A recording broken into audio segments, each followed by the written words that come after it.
The air in the room was thick with tension. Henry VIII, the King of England, stood trembling, his face flushed with rage. He had just read the letters from Rome, and every word had cut deeper than a sword. His voice shook as he bellowed, "I have been betrayed. The King of France has not acted as a true friend should." He crumpled one of the letters in his fist, his knuckles white with anger. The truth was, Henry was furious. He had expected the Pope, Clement, and the King of France, Francis, to support him in his quest to divorce his first wife, Katherine of Aragon, and marry Anne Boleyn. But it seemed that Francis cared more about reclaiming lost lands in Italy than about Henry's personal affairs. Clement had agreed to return some Italian territories to Francis, in exchange for Francis' loyalty to the Church and a promise to reject religious reform. As for Henry's request to annul his marriage to Catherine, it was ignored. Rumors swirled through the English court.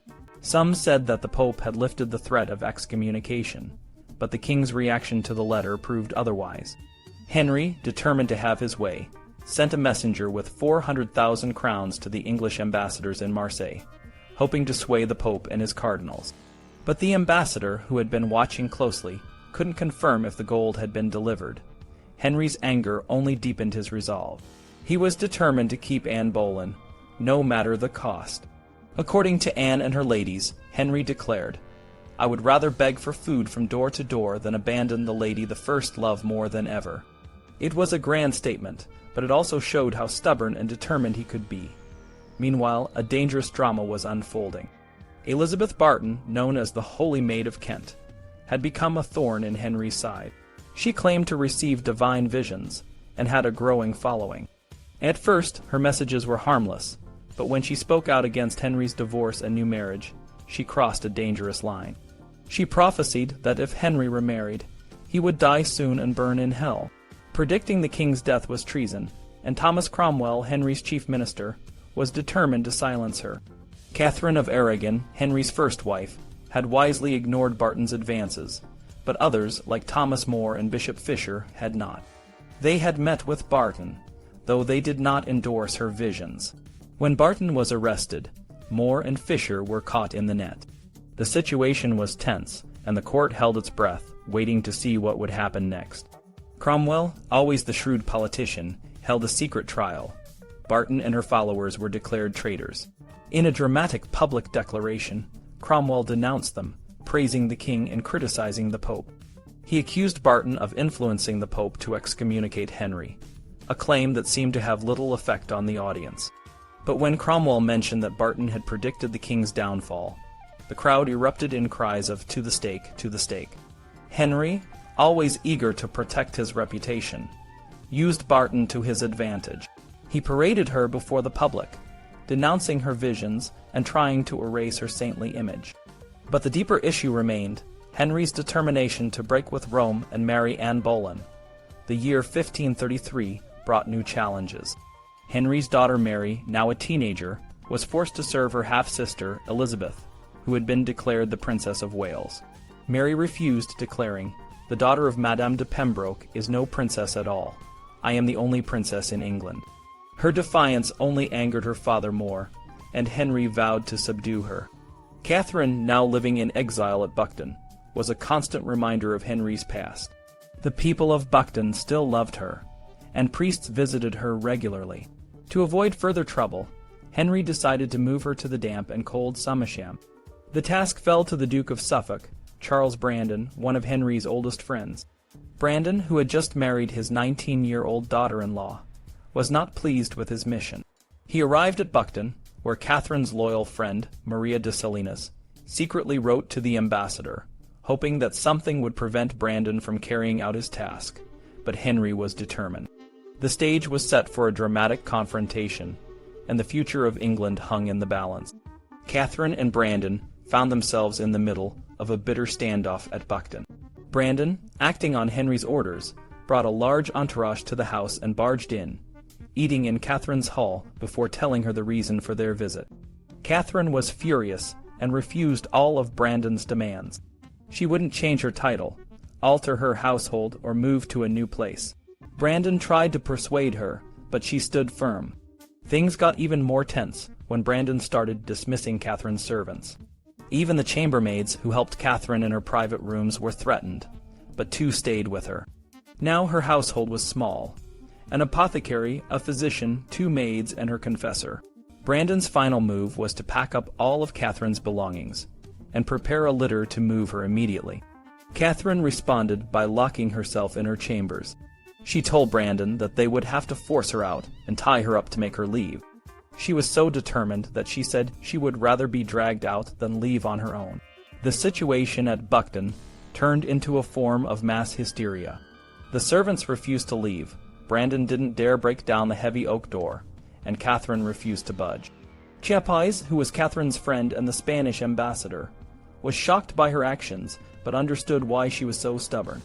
He knew that the place she was supposed to move to, Samasham, was surrounded by water and marshes.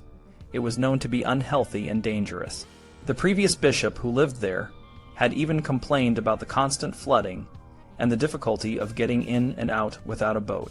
Chapuys couldn't blame Catherine for not wanting to go there. Meanwhile, Mary, Catherine's daughter, was also in a difficult situation. She was forced to serve her half-sister, Elizabeth, in a household picked by Anne Boleyn and Henry. Mary's own servants were dismissed, and she was only allowed to keep 1 chambermaid. Both Catherine and Mary were worried about being poisoned. Chapuys heard that Mary couldn't even have her maid taste her food first, which made him very worried. He wrote that Henry was putting Mary in danger by not allowing her to have proper protection. Chapuys was also troubled by rumors at court that Catherine was ill and might not live long. He feared that Henry was planning something sinister, like he had done with Cardinal Wolsey. Chapuys received a warning from an unnamed courtier that Catherine should lock her door every night because she was in danger. The courtier didn't know exactly what the danger was, whether it was physical harm, false accusations of adultery, or even a plot to make her flee to Scotland or Wales to start a rebellion. Chapuys thought the warning sounded far-fetched, but felt it was his duty to report it. To help Catherine and Mary, Chapuys suggested to Mary, who was the governess of the Low Countries, that she stop all trade between England and the Empire. He knew this would hurt Henry, but he thought it was necessary to protect Catherine and Mary. However, Charles, the Emperor, didn't take any action.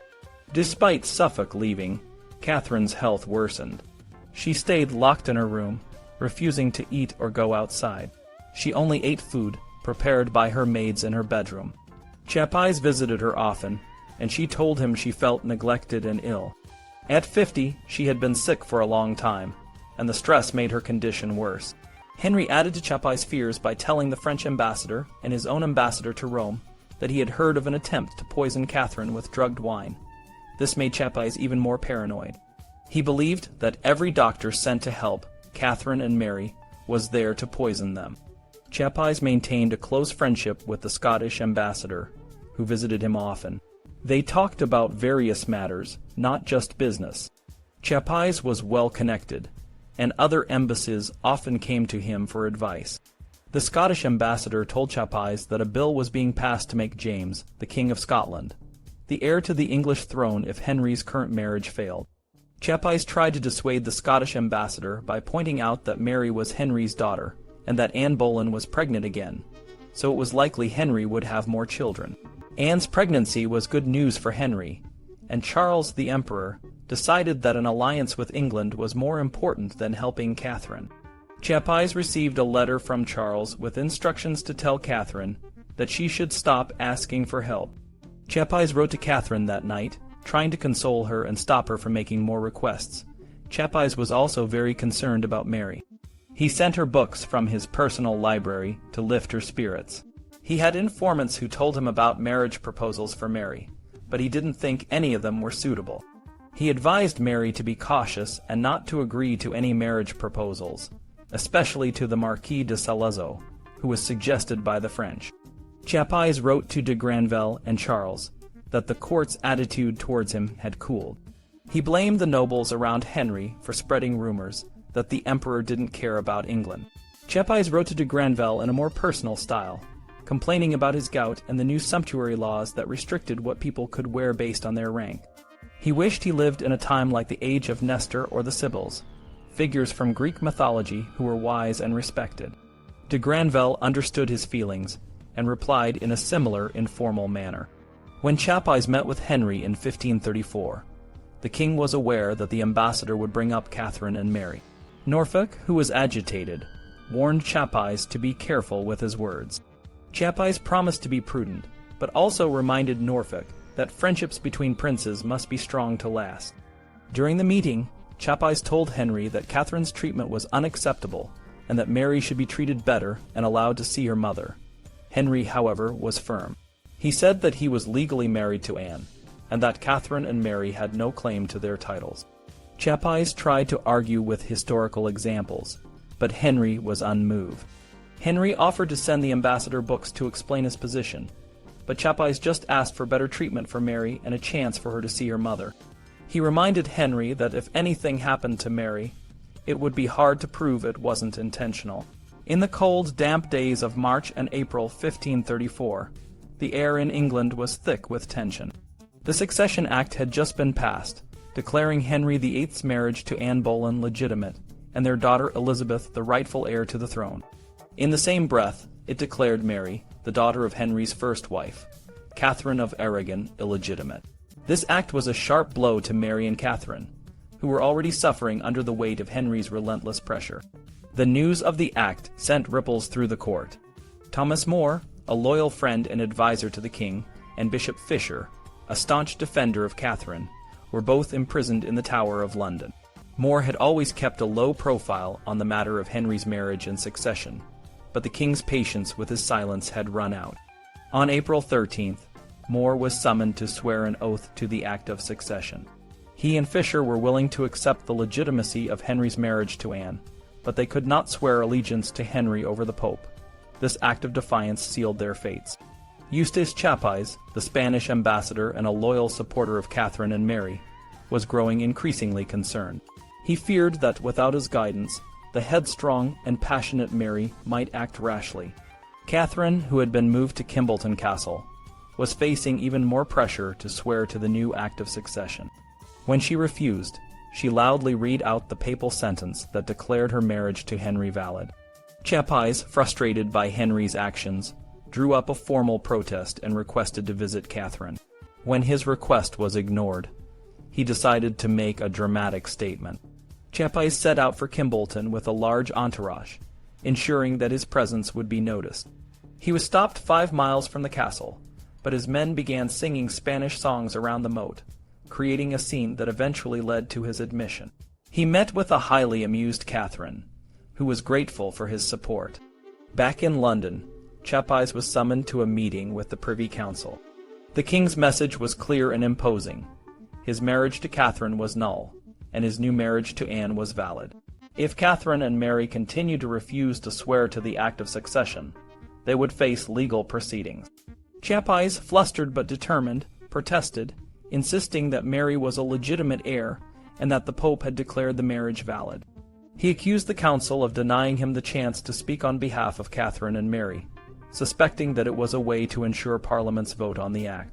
Chapuys directed his anger at Thomas Cranmer, the archbishop who had helped orchestrate the divorce and presided over Henry's marriage to Anne. Cranmer, typically meek and shy, tried to avoid confrontation, but Chapuys saw through his attempts to remain in the background. The meeting ended abruptly, with Chapuys feeling that he had made his point. Henry's determination to force Catherine's submission was relentless. Officers from her household were imprisoned when they refused to swear to the Act of Succession, and her maids and servants were put under house arrest. Chapuys, driven by his loyalty to Catherine and Mary, rushed to the court at Richmond unannounced. Norfolk, one of the king's closest advisers, publicly berated him, but Henry refused to see Chapuys, sending a message that he acknowledged no superior and that all his subjects were bound to obey the laws of the realm. Mary, who was ill and hysterical, wrote to Chapuys 3 times in 24 hours, begging for advice. He counseled her to remain calm and to show strength, but not to provoke her guards into using violence. He drafted a letter for her to read out if the council tried to force her to move. Despite her fears, Mary was given some leeway and allowed to travel separately from Elizabeth when the household moved to Greenwich. Anne Boleyn's threats against Mary were well known. A credible source had told Chapuys that Anne had vowed to cause Mary's death by the sword or other means. Her brother, George, warned her about the dangers of such words, but Anne dismissed his concerns, declaring that she cared not if she offended Henry. Anne's rash language and behavior suggested a deep-seated fear and hurt. Anne's pregnancy, which had been a source of hope, seemed to have ended in a miscarriage. Henry, showing signs of annoyance, renewed his interest in a young mistress. The relationship between Henry and Anne began to show signs of strain. Anne's attempts to control Henry's affairs, including her demand to dismiss a mistress who refused to pay her deference, led to a quarrel. Henry, in a rare show of defiance, sent Anne a message that she should be grateful for what he had done for her and consider her humble origins. The death of Pope Clement VII in September 1534 was a relief to Henry and Cromwell, who had been at odds with the Pope for years. Chapuys, however, had little patience for Clement, even in death, and quickly moved on to more pressing matters. The Boleyn family, particularly Thomas and George, remained in Henry's favor, but tensions were rising. George had a dispute with a Howard cousin, and his wife, Jane, who would later play a crucial role in the Boleyns' downfall, was dismissed from court. Anne's insecurity grew as Catherine refused to give up her title of queen, and Mary continued to win the hearts of the people. Anne's determination to see Mary suffer was clear, and she often spoke of her intent to have Catherine put out of the way. Chapuys believed that Anne's hatred was the driving force behind Mary's mistreatment, though Henry occasionally showed affection towards his daughter. Chapuys continued to correspond with Reginald Pole and urged Charles to invade England, but the emperor remained firm in his decision to stay out of the conflict. Despite the setbacks, Chapuys remained a steadfast advocate for Catherine and Mary, navigating the treacherous waters of the English court with determination and cunning. In December 1534, a significant event took place at the English court. Philippe de Chabot, the Admiral of France, visited King Henry VIII, and the visit proved to be a turning point in the diplomatic relations between England and France. Henry went all out to impress Chabot. He invited a group of beautiful young ladies to entertain the admiral, and issued a public decree that anyone who insulted or attacked Chabot and his group would face the death penalty. Henry also ensured that no one below the rank of earl could approach the admiral, making it clear how important he considered this visit. Henry and his new wife, Anne Boleyn, were hopeful that this meeting would strengthen ties between England and France. However, Eustace Chapuys, the imperial ambassador, was not so optimistic. He paid his respects to the French embassy, as was his duty, and was surprised by Chabot's overly warm greeting. The admiral seemed more interested in strengthening ties with Emperor Charles V rather than with Henry. Chapuys noted that Chabot cared not a straw for them, the English. Despite Chabot's words, Chapuys remained cautious. He decided to wait until after Henry's audience with the admiral to gauge the true nature of the visit. Henry and Anne had hoped that Chabot would support a marriage proposal between Francis I's son and Elizabeth, but the news that came was not what they wanted to hear. Francis was willing to consider a marriage between his son and Mary, not Elizabeth. This was a blow to Anne and Henry, as it reinforced the doubt over Elizabeth's legitimacy. Most of Europe still recognized the authority of the Pope, and Cranmer's arguments in England held little weight abroad. The royal couple tried to sway Chabot by hosting masques and tournaments in his honor. However, Chabot's reaction was cold and uninterested. He did not attend the tennis matches that were held for him, and he only visited Anne and her ladies twice, each time when prompted by Henry. At one point, when Henry asked if Chabot wanted to call on Anne, the admiral replied, "As you please," which was a clear snub. Chapuys, who had been observing the situation, finally called on Chabot just before the admiral's departure. Chabot was surrounded by courtiers, including Thomas Cromwell, who was presenting him with a gift from Henry. Chabot initially acted displeased to see Chapuys, but quickly drew the ambassador aside and changed his tone to friendly. Chabot lamented that Henry had shown him many sights, but not the most singular and valuable gem in all this kingdom, namely the Princess Mary. Chapuys asked if Chabot had asked Henry for permission to see Mary, and Chabot admitted that he had only hinted at it. Chabot then praised Mary, declaring that France was her faithful servant. Chapuys, however, did not take this too seriously but used the admiral's words to boost the spirits of Mary and Catherine. Chapuys' account of the meeting also revealed the tension between Henry and Anne, which Chabot's behavior exacerbated. During a feast in Chabot's honor, Henry and Anne were seated with the admiral. Henry made an excuse to fetch Chabot's secretary and introduce him to Anne, leaving the admiral and Anne to make uncomfortable conversation. When Anne suddenly laughed, Chabot, who was already feeling slighted, asked her if she was mocking him. Anne explained that she was laughing at her husband, who had been distracted by a pretty young lady. The incident highlighted the growing friction between the royal couple. The meeting between Henry and Chabot was a failure. Chabot's cold response and lack of interest in Anne were unexpected, and Anne likely felt betrayed by the French, whose support she had championed. King Francis's decision to support Mary instead of Elizabeth was strategic. According to the French ambassador du Bellay, Francis wanted to prevent England from falling into an alliance with Charles V. By supporting Mary, Francis hoped to keep England from joining Charles. In the weeks leading up to Chabot's visit, Henry had summoned merchants from Lubeck and Hamburg, part of the Hanseatic League, to London. These merchants, who were crucial for trade, were dressed in elaborate attire. The Lubeckians wore red cloth with bands of yellow and white satin, and their motto was, "If God is for us, who can be against us?" The Hamburg merchants were more modestly dressed in black, with the motto, "Give peace, O Lord, in the days of our life." Chapuys suspected that Henry was cultivating these relationships to ensure trade continued, especially if imperial ports closed against him. Chapuys was also aware of a potential threat in Ireland, where the Earl of Kildare was leading a rebellion against Henry.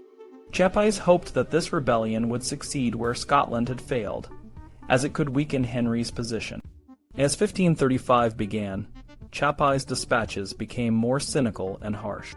After 6 years of trying to protect Catherine and Mary's interests, Chapuys was increasingly frustrated by Henry's actions.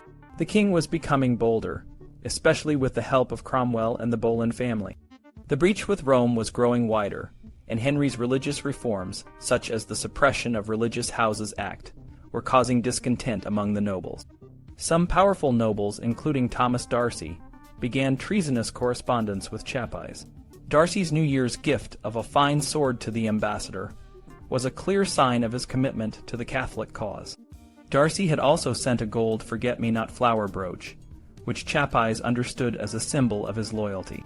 Anne's marriage was also causing divisions among the nobility. Her uncle, the Duke of Norfolk, and Henry Percy, the Earl of Northumberland, who had once supported Anne, now opposed her. Percy's physician told Chapuys that his master was angry with Anne and had verbally abused her, calling her a whore, and complaining that she treated Norfolk worse than a dog.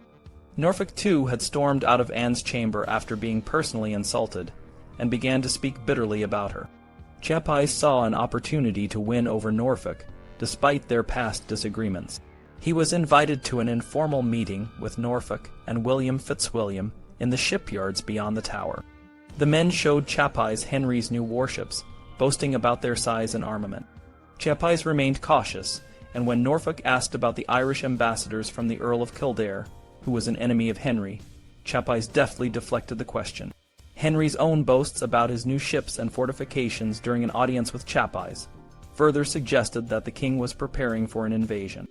Chapuys noted that Henry's claims about the number of oars on his ships were exaggerated, but the overall message was clear. Henry was ready for war. By 1535, the animosity between Anne and Mary had intensified. Chapuys was concerned by a rumor that Anne was prophesying she would not conceive a child while Mary and Catherine were alive. This warning prompted Chapuys to consider a risky plan, getting Mary out of England. He wrote to Charles for approval, and smuggled a letter to Mary.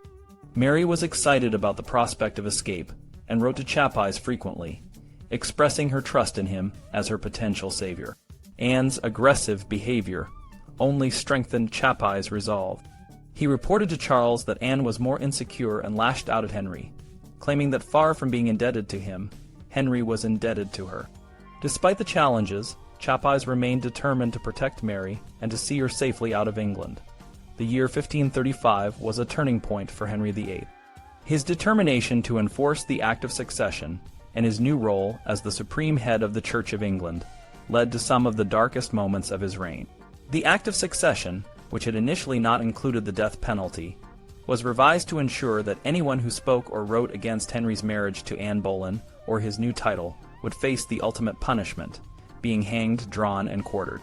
The first victims of this new law were Bishop John Fisher and Sir Thomas More. both of whom had refused to recognize Henry's marriage to Anne and his authority over the church. Fisher, who had been made a cardinal by Pope Paul III, was executed on June 22, 1535, and more followed on July 6. Their executions were not just a show of Henry's power, but a clear message to anyone who might challenge his authority. The Carthusian monks, known for their holiness and obedience to the Pope, also felt the full force of Henry's new laws. 4 of them were executed in May, their bodies dragged through the streets and subjected to a gruesome public spectacle.